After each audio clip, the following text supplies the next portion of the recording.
दोस्तों, कुरान दुनिया की एकमात्र ऐसी धार्मिक किताब है जिसमें साइंस के बारे में सबसे ज्यादा सटीक बातें कही गई है। कुरान में लगभग 6000 से ज्यादा आयतें हैं, जिनमें से 1000 आयतें तो सिर्फ साइंस से रिलेटेड है। तो आज के इस वीडियो में हम आपको कुरान के कुछ ऐसे रहस्य बताने जा रहे हैं जो आपको हिलाकर रख देने वाले हैं। कुरान में कई हिस्टोरिकल और साइंटिफिक फैक्ट्स मिलते हैं, जिनमें से कुछ बातों को हम समझने में सफल हुए हैं, लेकिन अभी भी कई ऐसी बातें हमें कुरान में मिलती है जिन्हें हम आज तक समझने की कोशिश कर रहे हैं। और कुरान में कई ऐसी भविष्यवाणी भी की गई है जो आज तक सच हो चुकी है। तो जानते हैं कुरान की कुछ चौंकाने वाली बातें। ओरिजिन ऑफ लाइफ मतलब जीवन की उत्पत्ति।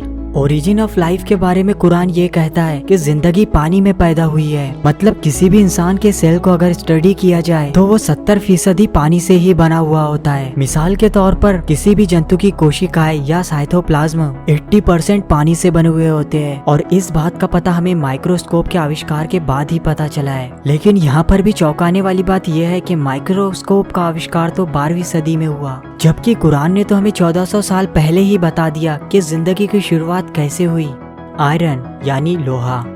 लोहे को तो आपने जमीन पर अलग अलग जगहों पर देखा ही होगा, लेकिन हैरानी वाली बात यह है कि ये जमीन की धातु नहीं है, बल्कि ये तो आसमान से यहाँ आया है। वैज्ञानिकों ने ये खोजा है कि अरबों साल पहले पृथ्वी की टक्कर उल्कापिंडों से हुई थी, और ये उल्कापिंड लोहे से बने हुए थे। पृथ्वी से टकराने के बाद जबरदस्त विस्फोट हुआ, जिसकी वजह से ये पूरी पृथ्वी पर फैल गए। और कुरान का लोहे की उत्पत्ति के बारे में 57-25 आयत में ये कहना है कि हमने ही लोहे को धरती पर भेजा है ताकि इंसान इसका फायदा उठा सके।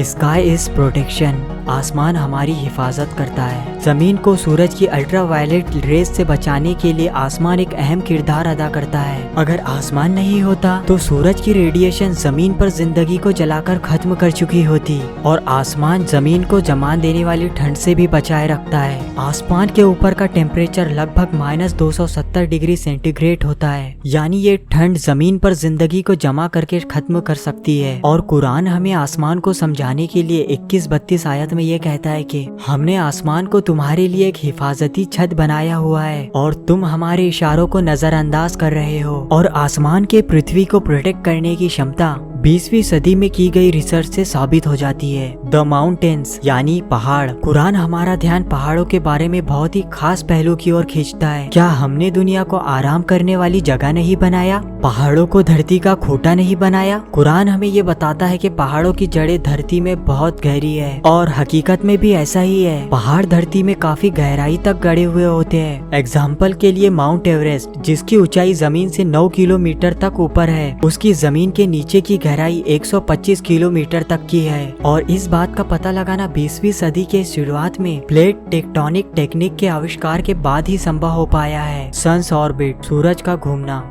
1512 में खगोलीय वैज्ञानिक निकोलस कोपरनिकस ने सूरज के बारे में अपनी एक राय पेश की, जिसके मुताबिक सूरज अपनी जगह पर स्थिर रहता है, यानी वो हिलता डुलता नहीं है, और बाकी के ग्रह उसके आजू बाजू चक्कर काटते हैं। और ये नजरिया कि सूरज बिना घूमे एक ही जगह रहता है, ये 20वीं सदी तक कायम ही था। और ये नजरिया कि सूरज एक जगह पर स्थिर नहीं रहता, ये अब साफ हो चुका है। सूरज तो हमारे गैलेक्सी के सेंटर में घूमता हुआ रहता है, और कुरान में इस बात का जिक्र 21-33 आयत में किया गया है। वो जिसने रात दिन चांद सूरज बनाए वो अल्लाह ही है, और ये चांद सितारे सब अपनी ही कक्ष में तैरते रहते हैं। 2 दशक पहले तक तो कुरान को वैज्ञानिक गलत ही समझ रहे थे, लेकिन अब हम ये जान गए हैं कि सूरज को लेकर कुरान का दावा तो बिल्कुल सच है।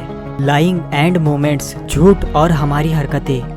हुजूर सल्लल्लाहु अलैहि वसल्लम के जमाने में एक आयत को अबू जहल पर उतारा गया, क्योंकि अबू जहल बार बार झूठ बोला करता था। अल्लाह ने कुरान में 96, 15 और 16 की आयत में ये फरमाया कि इस बात में कोई शक नहीं, अगर ये बाज ना आया तो हम इसके मत्थे को पकड़कर घसीटेंगे, ऐसा मत्था जो झूठा और पापी है। अल्लाह ने कुरान में उस शख्स को झूठा नहीं कहा, बल्कि उसके मत्थे को, जो कि उसके दिमाग का अगला हिस्सा है, उसे झूठा और गुनाहगार कहा है। ये आयत 2 वजह से बहुत ही खास है। पहली ये कि हमारे दिमाग का सामने वाला हिस्सा हमारी सोची गई हरकतों के लिए जिम्मेदार होता है, और इसे फ्रंटल लोब के नाम से भी जाना जाता है। और दूसरा ये कि ये फ्रंटल लोब ही दिमाग के झूठ बोलने वाले काम को कंट्रोल करता है। और आज के दौर में की गई कई रिसर्चों से ये पता चलता है कि दिमाग के आगे वाला हिस्सा ही हमारे झूठ बोलने और हमारे हरकतों का जिम्मेदार होता है, और फ्रंटल फ्रंटल लोब के ये फंक्शन हमें 20वीं सदी में तमाम इक्विपमेंट आने के बाद ही पता चल सके है, जबकि कुरान इसके तरफ इशारे तो कब का कर चुका है। तो दोस्तों ये था आज का वीडियो। अगर आपको आज का ये वीडियो पसंद आया तो वीडियो को लाइक और चैनल को सब्सक्राइब करके हमारे साथ जरूर जुड़े।